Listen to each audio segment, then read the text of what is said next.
tapping back into what feeds my soul. Friends of mine asked me if I would write up their books for an PR company, and they did PR and marketing for Edgar's. Edgar's is a large, not so much anymore, they've sort of lost their way, but back in the day, large retail clothing brand. They were everywhere. They were anchor tenants in every mall.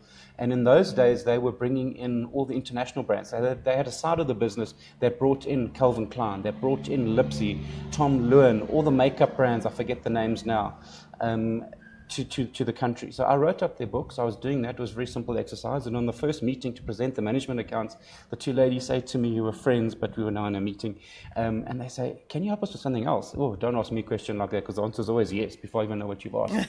And they wanted me to help them with media monitoring. So I'm like, okay, explain to you what media monitoring is. And as you will well know, and I'm sure many listeners will know, media monitoring is monitoring the exposure of those different brands in the media and reporting on it back to Edgar. So that's what I started doing. We built up this portfolio to about 35 different brands, I think we were going at one stage. So that got me involved, coming with my CA and accounting background, got me involved in reading blogs and understanding how media works, understanding how marketing works. That if I want this to happen, I structure a campaign and I work it like that. But if I want that, then I structure it this way. I watch what they were doing.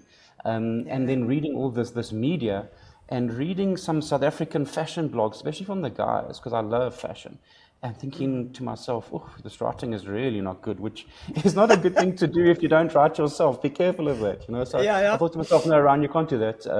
Let me start writing. I'd always had this interest in writing, but never tried it, to be honest.